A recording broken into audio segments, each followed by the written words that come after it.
함께 볼 말씀은 시편 23편인데요.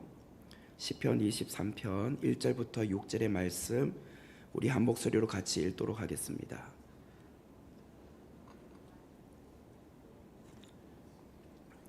같이 읽겠습니다. 여호와는 나의 목자시니 내게 부족함이 없으리로다. 그가 나를 푸른 풀밭에 누이시며 실만한 물가로 인도하시는도다. 내 영혼을 소생시키시고 자기 이름을 위하여 의의 길로 인도하시는도다.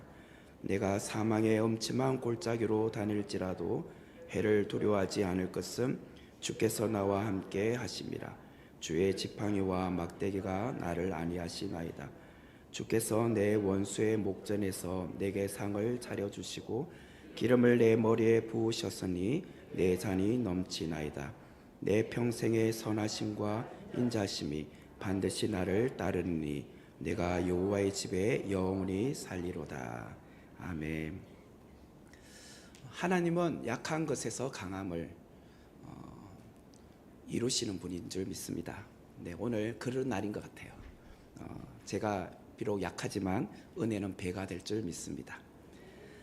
오늘은 시편 23편 3절의 말씀으로 내 영혼을 소생시키시는 나의 목자라는 제목으로 귀한 은혜를 나누도록 하겠습니다. 시편 23편은 다윗이 여호와를 나의 목자로 고백을 하고 있죠.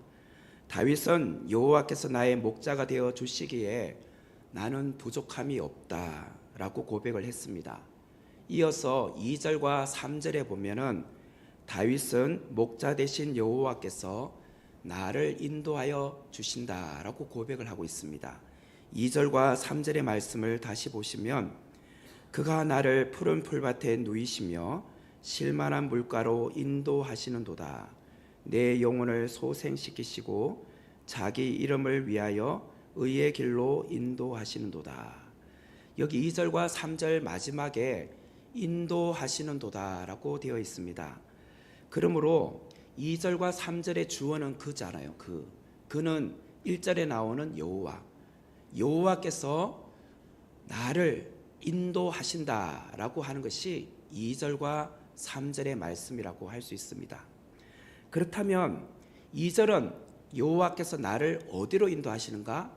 푸른 풀밭과 실만한 물가로 인도하신다라는 것이고, 3절은 여호와는 나를 어디로 인도하시는가? 내 영혼을 소생시키셔서 자기 이름을 위하여 의의 길로 인도하신다라고 표현을 하고 있습니다. 여기서 2절에 나오는 푸른 풀밭과 실만한 물가는 우리가 눈에 보이는 물질적인 요소라고 말을 할 수 있습니다. 그리고 3절에 나오는 영혼을 소생시킨다라는 것은 영혼이 우리의 눈에 보이지 않지 않습니까? 그러므로 눈에 보이지 않는 비물질적인 요소도 하나님께서 나를 인도하시는 분이다라는 것이죠. 목자 되시는 하나님께서 그의 양인 성도들에게 베풀어 주시는 두 종류의 식탁이 있습니다. 첫 번째 식탁은 우리 육신을 위하여 필요한 공급자가 되어 주신다라는 거예요. 두 번째는 우리 영혼을 위하여 필요한 영적인 것도 공급해 주신다. 바로 이렇게 하나님은 우리에게 두 가지 식탁을 차려 주시는데, 하나는 우리의 육신에게 필요한 그런 것을 공급해 주시는 식탁이 있는가 하면, 또 하나는 비물질적인 우리의 영적인 부분을 채워주시기 위한 그런 식탁도 있다라는 것이에요. 우리의 목자 되신 하나님은 우리의 육적인 필요뿐만 아니라 우리의 영적인 필요도 관심을 갖고 계실 뿐만 아니라, 또한 이 육적인 것과 영적인 모든 것을 공급하기 위해서 나를 인도해 가고 계시는 분, 그분이 바로 우리의 목자 되시는 분이다라는 것입니다. 지난 시간에 말씀드렸지만 나의 목자 되신 여호와는 나를 푸른 풀밭과 실만한 물가로 인도하기 위해서 하나님 자신이 그처럼 많은 수고를 아끼지 않으셨다고 말씀드렸습니다. 목자가 그들의 양들을 정말 푸른 풀밭으로 인도하기 위해서 푸른 풀밭을 조성시키고, 또 실만한 물가로 인도하기 위해서 피리도 불고 수금을 탄 것처럼 수고를 아끼지 않았던 것처럼 하나님께서는 또한 3절에 나오는 내 영혼을 소생시키기 위해서도 동일하게 수고를 아끼지 아니하시는 분, 그처럼 우리를 그렇게 하나님의 수고를 통하여서 인도해 가고 계시다라는 거예요. 그러므로 여호와는 나의 목자가 되시어 나를 푸른 풀밭과 실만한 물가로 그런 육적인 식탁으로도 인도해 주실 뿐만 아니라 나를 영적인 식탁으로도 끊임없이 인도해 가고 계시는 분, 그분이 누구인가? 나의 선한 목자가 되시는 하나님이시다라는 것입니다. 그런데 신앙생활하는 우리는요, 목자 되신 하나님 앞에 기도할 때에 2절의 말씀을 굉장히 중요하게 붙들고 기도하지 않습니까?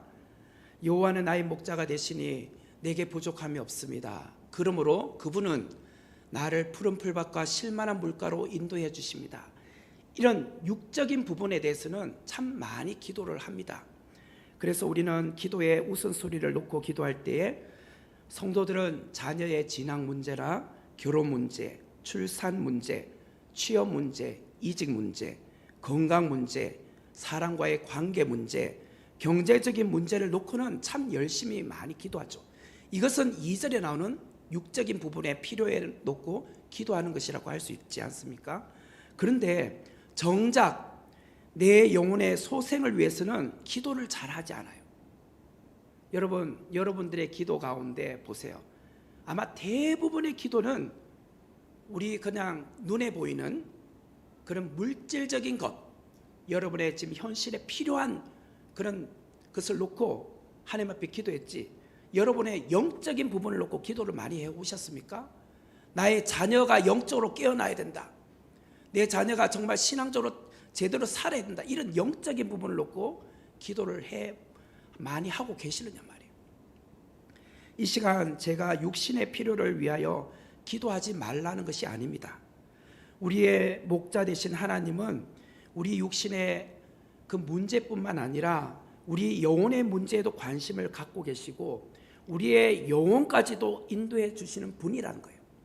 그런데 우리 기도의 관심사는 하나님이시여 나를 푸른 풀밭과 실만한 물가로 인도해 주세요, 그렇게 물질적인 부분에만 초점을 맞추고 있지 않는가? 그러므로 성경은 끊임없이 우리에게 육신의 것인 푸른 풀밭과 실만한 물가도 중요하지만 우선적으로 우리가 구해야 될 것은 영적인 것을 위하여 더 많이 강구하라고 성경은 말씀하고 있어요. 그 내용이 마태복음 6장 31절에서 33절입니다. 그러므로 염려하여 이르기를 무엇을 먹을까, 무엇을 마실까, 무엇을 입을까 하지 말라. 이는 다 이방인들이 구하는 것이라.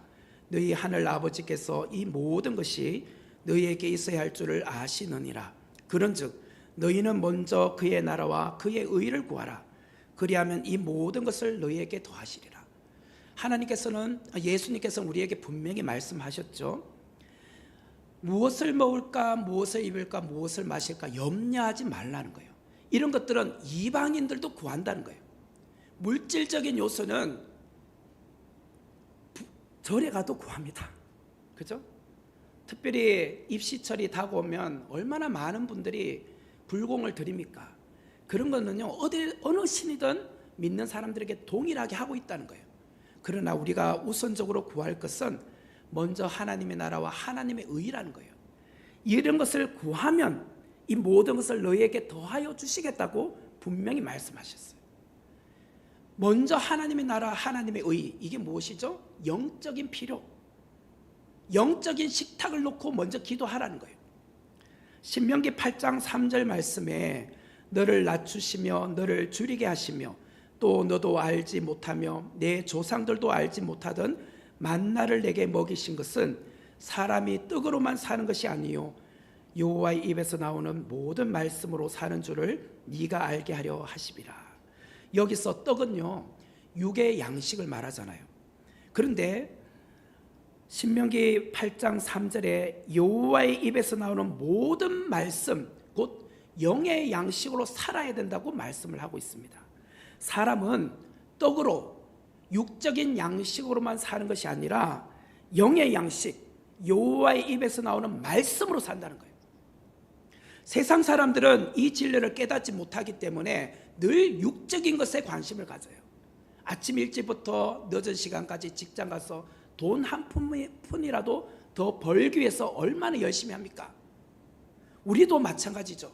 돈을 벌어야 뭔가 이렇게 마음에 좀 평안이 오고 또 이걸 가지고 내가 뭔가 할 수 있다는 생각을 갖잖아요. 그런데 육의 양식이 채워진다고 해서 만족이 올까요? 어느 정도 채워져야 여러분에게 만족이 오시겠습니까? 이재용 삼성그룹 회장만큼 돈을 버시면 만족이 오시겠습니까? 그렇게 해도요, 만족이 안 옵니다. 성경에 보면 그 대표적인 인물, 육의 양식을 많이 누려봤던 대표적인 인물을 꼽는다면 솔로몬입니다. 솔로몬은 다윗 왕의 아들로 태어났잖아요. 요즘으로 말하면 금수저입니다. 아니, 금수저보다도 좀 더 올리면 다이아몬드 수저입니다. 그는 남부럽지 않는 삶을 살았잖아요. 매일 진수성찬을 차려 먹고 먹었을 것이고, 뭐 이런 말씀드리면 좀 그렇지만 후궁이 700명, 첩이 300명입니다. 이 다 합친 부인이 1000명입니다. 부러워하는 사람 있습니까? 그리고 은과 금이 흔할 정도로 재물을 많이 갖고 있었다라고 표현을 합니다. 그러했던 솔로몬이 전도서를 쓰면서 무엇이라고 고백을 했느냐? 전도서 1장 2절 말씀에 보니까 전도자가 이르되 헛되고 헛되며 헛되고 헛되니 모든 것이 헛되도다. 여기 1장 2절에 헛되단 말이 몇 번 나옵니까? 5번 나옵니다. 얼마나 이게 헛되고, 그냥 한 번만 해도 되잖아요. 전도자가 이르되 모든 것이 헛되도다 이래도 되는데 헛되고 헛되며 헛되고 헛되니 모든 것이 헛되도다, 이렇게 5번에 걸쳐서 반복해서 말하고 있어요. 여기서 헛되다라는 말은요, 히브리어로 헤벨입니다. 헤벨. 이 말은 쉽게 말하면 숨, 바람, 수증기 이런 거예요. 여러분 이제 겨울이 되면 우리가 밖에 나가면 이렇게 수증기가 후 하면 이게 날아가잖아요. 이게 눈에 딱 보이다가 금방 사라지잖아요. 없어지잖아요. 이게 헛되다는 뜻이에요. 우리의 인생이, 우리의 갖고 있는 어떤 물질들이 이처럼 금방 있다가 사라지는 헛된 것이라고 표현을 합니다. 그러므로 육신의 것은 아무리 채워도 우리에게 만족이 없어요. 사람은 떡으로만 사는 것이 아니라 여호와의 입에서 나오는 영의 양식이 말씀으로 산다. 성도는 여호와의 입에서 나오는 말씀을 먹어야만 살아갈 수 있어요. 그래서 오늘 이 밤에 나오셨잖아요. 여러분, 우리는 세상 사람들과 다릅니다. 세상 사람들은요, 그냥 육의 양식만 먹어도 사는 줄 알아요. 그러나 우리는 하나님의 자녀이기 때문에 말씀을 먹어야 살아요. 매 주일마다 목사님을 통해서 영의 양식을 먹어야 되고, 그 영의 양식뿐만 아니라 여러분이 개개인이 큐티를 통해서 또 말씀을 읽고 묵상을 하는 그런 매일의 삶이 있어야 돼요. 이게 영의 양식이잖아요. 영의 양식을 먹지 않으면 지난 시간에도 말했던 것처럼 악어 신자가 됩니다. 악어 신자. 3년 동안 아무것도 먹지 않는 그런 악어 신자와 다를 바가 없어요. 그렇다면 왜 육적인 식탁이 아니라 영적인 식탁이 이처럼 중요할까요? 창세기 2장 7절의 말씀을 보면 이렇게 나옵니다. 여호와 하나님이 땅의 흙으로 사람을 지으시고 생기를 그 코에 불어넣으시니 사람이 생명이 되니라. 인간은 크게 2가지 요소로 구성되어 있는데, 하나는 물질적인 요소인 육체이고 또 다른 하나는 비물질적인 요소인 영혼입니다. 이렇게 육체와 영혼으로 우리 인간이 구성되어 있어요. 그런데 영혼은 오직 인간만이 갖고 있습니다. 동물은 영혼이 없어요. 하나님께서 사람에게 그 흙을 빚어서 사람을 지으시고, 그게 아담이잖아요. 그 코에다가 생기를 불어넣었더니 이 사람이 생명을 가진 사람이 되었다. 생명이란 살아있는 영혼이 이제 우리 안에 들어오게 되었다는 거예요. 그래서 영혼이 내 안에 들어와야지만 사람이 살아갈 수 있는 거예요. 그렇기 때문에 있잖아요. 사람은 고대 시대로부터 신을 찾습니다. 그게 토테미즘이든 샤머니즘이든 어떤 종교이든 상관없이 고대 시대부터 사람들은 신을 찾게 되어 있어요. 왜? 우리 안에 영혼이 있기 때문이에요. 그런데 여러분, 제가 동물에게는 영혼이 없다고 말했습니다. 동물들이 고대 시대부터 지금까지 어느 동물을 꼽더라도 자신들만의 신을 모시고 숭배하고 예배를 드린다는 이야기를 들어본 적 있습니까? 사람과 많이 닮았다 하는 침팬지조차도 예배를 드리지 않아요. 동물들은 영혼이 없어요. 그러나 인간은 영혼을 갖고 있기 때문에 영적인 것을 갈망하게 돼 있어요. 영적인 것을 찾게 돼 있어요. 그래서 신을 찾는 거예요. 인간이 영혼을 가진 존재이기 때문에 그렇게 하는 거예요. 한편 사람이 살아있을 때는 영혼과 육체가 함께 공존해 있어요. 그러나 사람이 죽으면 육체와 영혼이 분리가 됩니다. 육체와 영혼이 분리가 돼요. 그래서 사람이 죽으면 흔히 뭐라고 하느냐면 혼이 떠났다고 합니다. 혼이 떠났다. 혼이 떠났다는 것은 영혼이 내 육체 안에서 떠나가면 죽는 것입니다. 그리고 흔히 돌아가셨다고 하죠. 돌아가셨다. 전도서 12장 7절의 말씀을 보면 이렇게 나와요. 흙은 여전히 땅으로 돌아가고 영은 그것을 주신 하나님께로 돌아가기 전에 기억하라. 하나님이 인간을 지으실 때 두 가지 요소인 흙과 연기, 생기를 불어넣었다고 했잖아요. 그래서 흙은 우리 사람의 육체 덩어리가 됩니다. 그러나 그 안에다가 생기를 불어넣어서 생명이 들어감으로 살아있는 영이 되었기 때문에 사람이 된 거예요. 그러므로 사람은 혼이 떠나면, 영혼이 떠나면 죽는 것이고 돌아간다. 두 가지 요소가 어디로 돌아가느냐? 흙은 사람의 육체는 흙으로 만들어졌기 때문에 흙으로 돌아가고 영혼은 하나님께 돌아가는 거예요. 그래서 죽는 그 순간 바로 우리의 영혼은 하나님 품으로 갑니다. 나사로가 죽었을 때 어떻게 됐어요?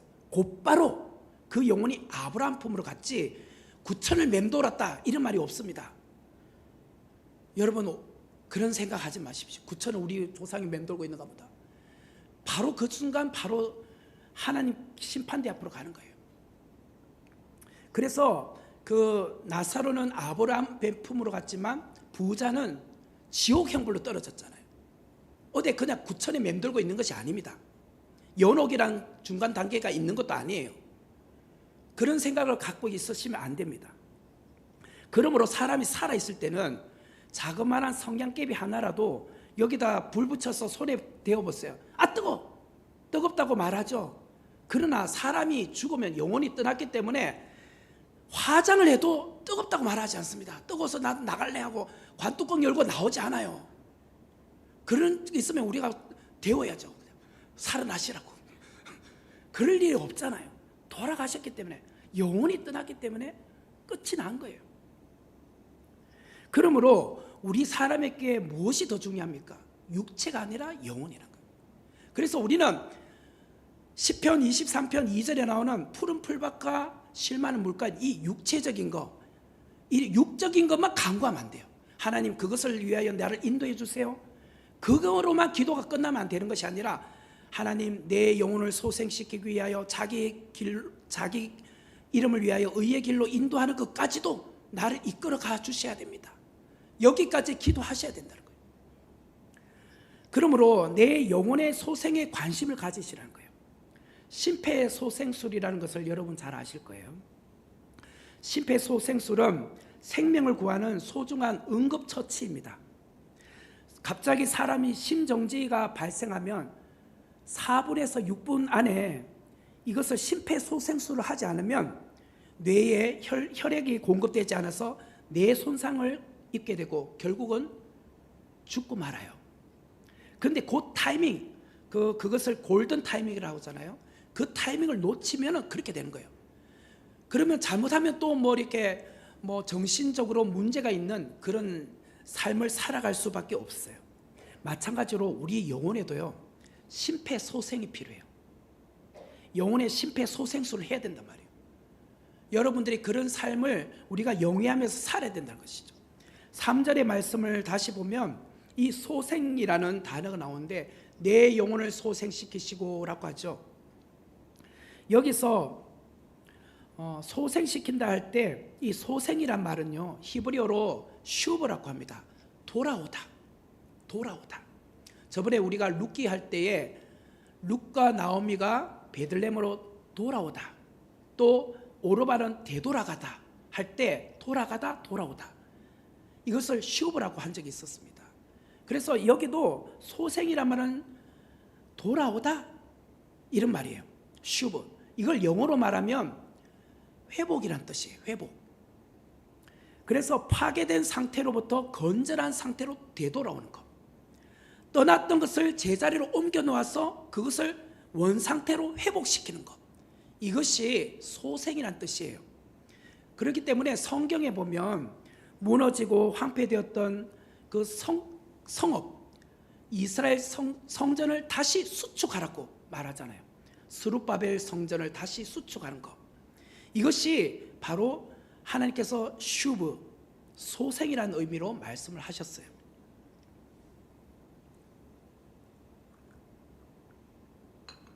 그리고 이스라엘 백성들이 바벨론으로 포로로 잡혀갔다가 다시 70년 만에 되돌아오는 것, 이것이 슈브, 소생, 회복되는 것을 의미하는 것이죠. 그렇다면 영혼의 소생 혹은 영혼의 회복이란 무슨 뜻일까요?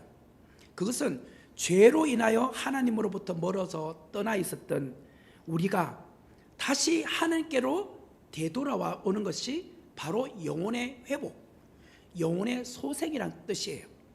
골든 타이밍에 심폐소생술을 하지 않으면 생명이 죽을 수밖에 없는 것처럼 우리에게 가장 시급한 것이 무엇이냐? 영혼의 소생이에요. 영혼의 심폐소생술. 지금 우리 안에 보면요, 영혼의 소생술이 필요한 사람들이 은근히 많아요. 우리 주위에 보세요. 가족들 가운데 교회를 너무 오랫동안 떠나 있거나 신앙생활을 등한시하거나 이런 사람들은요, 여러분 지금 골든 타이밍 있잖아요. 그 타이밍 안에 우리가 열심히 이렇게 압박도 주고 인공호흡도 해야 됩니다. 근데 언젠가 돌아오겠지. 근데 막연하게 있다 보면 생명이 꺼져가면 어떡합니까? 안 되잖아요. 오늘 우리가 나의 영혼 안에 심폐소생술이 필요한 것은 없는지 한번 되돌아보시라는 거예요. 그렇다면 누가 나의 영혼을 소생시켜 주시고 회복시켜 주시는가? 2절에 그가 나를, 그죠? 그라는 것은 하나님이죠. 여호와. 그는 1절에 나오는 여호와는 나의 목자시니 할 때 여호와를 말했습니다. 그러므로 여호와께서 내 영혼을 소생시켜 주시는 분이라는 거예요. 그가 나를, 여호와는 내 영혼을 소생시켜 주시는 나의 목자가 되신다. 3절에 내 영혼을 소생시키시고 라고 말할 때 한때 내 영혼이 침체된 적이 있었기 때문에 내 영혼을 소생시켜 달라라고 말한 것이 아니겠습니까? 만약에 늘 내 영혼이 뜨겁고 첫사랑을 유지하고 있다면 왜 소생이란 말을 썼겠습니까? 아마 한때에 영혼의 침체가 왔고 영혼의 어떤 침체의 경험을 겪었기 때문에 하나님이시여 내게 영혼의 소생을 허락하여 달라고 그곳으로 인도하여 달라고 말하지 않았겠습니까?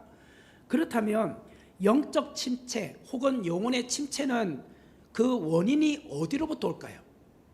영적 침체의 원인은 여러 가지 이유가 있는데 육신의 연약함 때문에 영적 침체가 오기도 하고 혹은 영적인 게으름 때문에 오기도 하고 혹은 자기 중심적인 신앙생활 때문에 그런 영적인 침체가 오기도 합니다. 제가 세 가지를 말했어요.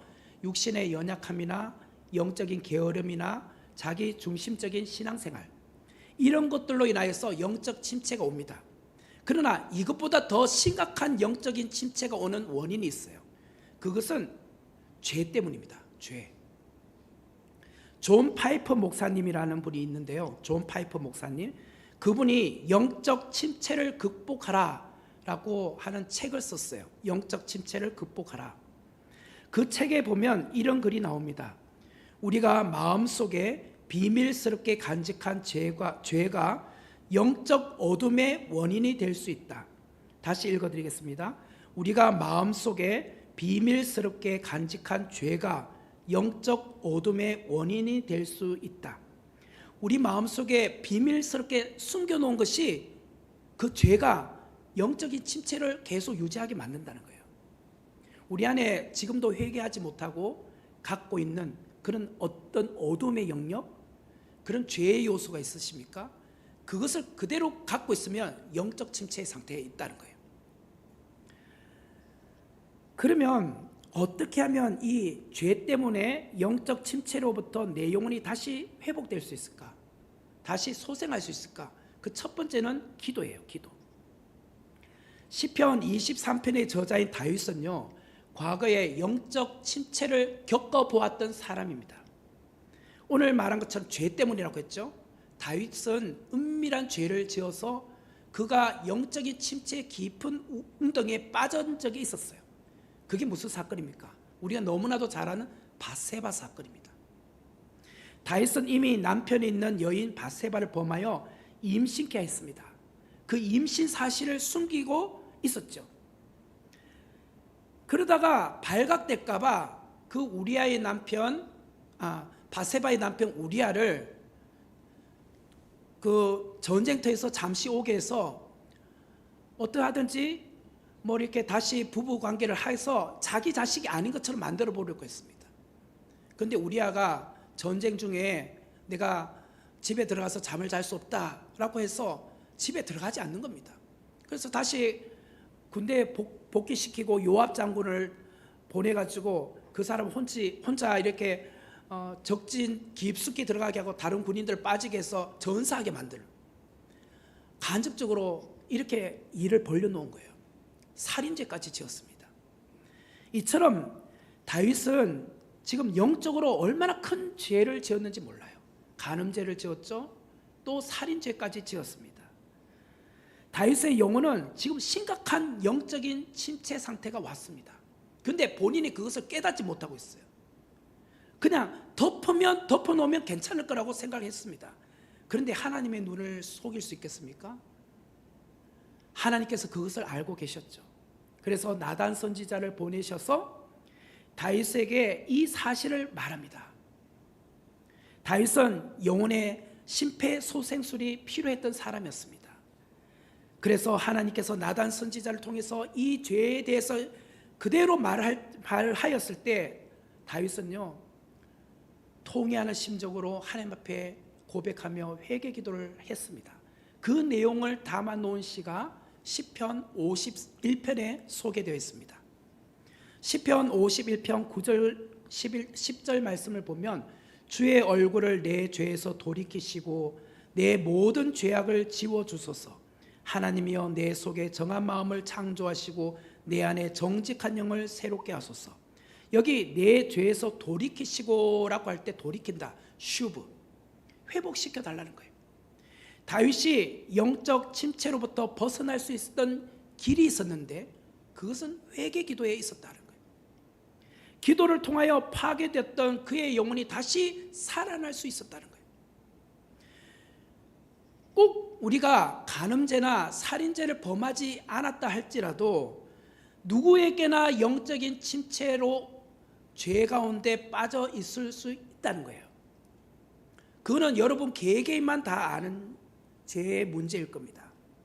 그런데 그 문제들을 여전히 갖고 신앙생활하고 있다면 우리는 신앙의 업그레이드가 되지 않습니다. 신앙이 상승 곡선으로 다시 올라갈 수 없어요. 그러므로 오늘 다윗처럼 하나님 앞에 기도하셔야 됩니다. 회개 기도, 슈브. 하나님이시여 내 마음을 창조하시고 내 안에 정직한 영을 새롭게 해달라고 하나님 앞에 통회하는 심정으로 회개 기도하셔야 돼요. 그래야 하나님은 돌아올 수 있도록 그의 영혼을 소생시켜 주신다는 거예요. 시편 51편 11절과 12절의 말씀을 이어서 보면 나를 주 앞에서 쫓아내지 마시며 주의 성령을 내게서 거두지 마소서. 주의 구원의 즐거움을 내게 회복시켜 주시고 자원하는 심령을 주사 나를 붙드소서. 주의 구원의 즐거움을 내게 회복시켜 달라고 하잖아요. 회복. 주님이시여 나를 다시 영적으로 회복시켜 달라고. 이처럼 다윗은 자기가 한때 잘못한 이 일을 이제 깨닫고 하나님 앞에 회복을 간구하고 있었다라는 거예요. 우리 안에 아직 해결되지 못한 죄가 있다면 오늘 우리가 하나님 앞에 무릎 꿇어야 할 때입니다. 내 영혼을 소생시켜 달라고, 내 영혼을 다시 회복시켜 달라고 기도할 때라는 것이죠. 두 번째로 어떻게 하면 죄 때문에 찾아온 영적인 침체로부터 내 영혼이 소생될 수 있을까? 하나님의 말씀이에요. 하나님 말씀. 시편 19편 7절의 말씀을 보면 여호와의 율법은 완전하여 영혼을 소성시키시며 여호와의 증거는 확실하여 우둔한 자를 지혜롭게 하며. 여기 보니까 여호와의 율법은, 하나님 말씀은 곧 완전하여 영혼을 소성시키신다, 소생시키신다, 회복시키신다고 말하고 있습니다. 우리의 몸 안에 정말 어떤 문제가 있으면 여러분 계속 갖고 살아갈 수는 없잖아요. 뭔가 이상하다 싶으면 병원을 찾아가셔야 됩니다. 병원에 찾아가야 그 원인을 확인받을 수 있어요. 의사를 만나 면담을 하고 의사 앞에서 이렇게 한번 검사해 봅시다라고 할 때 그 검사에 따라 뭐 엑스레이를 찍든지 초음파를 하든지 CT 촬영을 하든지 MRI 검사를 하든지 이런 모든 검사를 통해서 정밀하게 어떤 문제가 있는지 확인해 가는 거예요. 마찬가지로 신앙도 겉으로 보면 문제가 없는 것 같은데요, 하나님의 말씀이라는 정밀 기계 안에 넣어보면요, 우리 영혼의 상태가 다 그대로 드러납니다. 내 영혼의 상태 안에 뭐 어떤 부분에 어떤 자그마한 종기가 났다든지, 어떤 암덩어리가 일기가 발견됐다든지, 아니면 심각한 지금 3기가 되었다든지, 이런 것들이 말씀에 근거해요. 말씀이라는 그런 MRI 그 CT 촬영을 통해서 봤더니 그대로 그냥 드러나더란 거예요. 그러므로 우리는요 늘 죄인이라고 밖에 고백할 수 없어요. 교회 다니는 사람들이 보면요 늘 하나님 앞 기도할 때, 하나님 저는 죄인입니다, 용서해 주세요, 이런 기도를 참 많이 하시잖아요. 그러면 옆에 있는 다른 사람 볼 때 니는 무슨 그런 큰 죄를 지었길래 그렇게 매일같이 너는 죄인이다 그러느냐. 사실 내가 늘 하나님 말씀 앞에 거울을 비춰보니 나는 참 흠이 많고 허물도 많고 더럽고 초한 죄인이라고 깨달을 수밖에 없기 때문에 죄인이라고 하는 거예요. 그러다 보니까 점점 내 내면 안에 깊숙이 숨겨놓았던 죄가 고백되기 시작하고, 내가 알고 지은 죄뿐만 아니라 모르고 지은 죄까지, 어렸을 때 그런 자그마한 죄까지도 그냥 생각나게 하시면 다 그렇게 토스를 하고 기도하게 되는 것이죠. 과거에는 흑백 TV에서 시대였잖아요. 그러다가 1980년 12월 1일 날에 칼라 TV가 나오게 되었다고 합니다. 흑백 TV에서 칼라 TV로 바뀌게 됐어요. 그 당시 컬러 TV를 보유했다는 것은 부의 상징과 다름이 없었습니다. 그런데요, 흑백에서 칼라 TV로 이렇게 색깔을 입혀서 보는 것만 해도 너무나도 참 우리가 눈이 이렇게 좋아 보이고 볼거리가 많아졌잖아요. 그런데 오늘 이 시대는요 그냥 단순히 칼라 TV가 아닙니다. 양자점 기반으로 한 4K 스마트 UHD TV, 저는 그것도 잘 몰라요. 그냥 인터넷 검색을 해보니까 그렇더라고요. 빛에 따라 수천 개로 달라지는 미세한 컬러 차이를 전달하는 나노 크리스탈 기술, 뭐 이렇게 돼 있더라고요. 요즘은요 얼마나 이 화수가 높은지요, 사람의 이 땅구멍도 다 보입니다. 그죠? 잡티도 다 보여요. 그러다 보니까 이제 어떤 사람들이 제일 많이 걱정하느냐면 TV에 자주 나오는 사람들, 연예인들이나 뭐 뉴스 앵커들이나 이런 사람들이 브라운관에 자기 얼굴이 비칠 때마다 늘 이제 피부가 어떻게 비춰질까 다 보이잖아요. 그래서 과거보다 더 이렇게 좀 조심하게 되고 더 관리를 하게 된 거예요. 옛날 흑백 시대는 막 그렇게 뭐 필요 없었잖아요. 칼라도 그 화수가 떨어질 때는 그런 게 별로 필요 없었잖아요. 이제 워낙 화수가 좋아지다 보니까 사람들은 더 미모를 가꾸어야 되고, 이런 자그마한 잡티까지 보일 것 같으니까, 주근깨도 있을 것 같으니까 뭐 성형외과도 가고 뭐 이렇게 가서 얼굴도 뭐 이렇게 마사지도 하고 뭐 이렇게 다 하는 것 같아요. 이게 마치 있잖아요. 하나님 말씀이 그런 거예요. 하나님 말씀을 더 깊이 들어가서 보고 묵상하면 할수록요, 화소가 더 정확하게 밝게 보여져요. 처음에는 그냥 흑백으로 보이기 시작했던 성경 말씀이 칼라로 보이기 시작했고, 칼라로 보이던 것이 더 입체적으로 보이기 시작하고, 뭐 3D에서 4D가 되고, 뭐 이렇게 다양하게 막 엄청나게 구체적으로 보이기 시작한 거예요. 내 안에 그런 구체적인 죄들이, 요소들이 보이기 시작을 하더라는 거예요. 그러므로 내가 여호와 하나님 앞에 설 수 없는 죄인이기 때문에 오직 예수 그리스도만 바라볼 수 없게 그렇게 만들어가는 거예요. 그래서 죄인이라고 나는 사실을 보는 순간 오직 나의 죄를 구원해 주실 분은 나의 선한 목자 되신 예수님 한 분밖에 없군요. 그래서 그분 앞에 더 간절하게 기도하게 되고 그분을 더 간절히 찾을 수밖에 없도록 만들고 있더라는 거예요.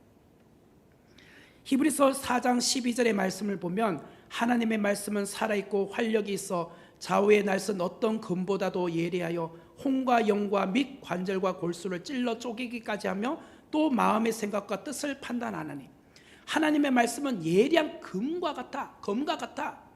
그래서 마치 의사가 수술을 할 때 메스, 그 칼을 들고 몸의 암덩어리를 이렇게 도려내듯이 하나님의 말씀은 검과 같기 때문에 영혼의 그 아픈 암덩어리들을 도려내더라는 거예요.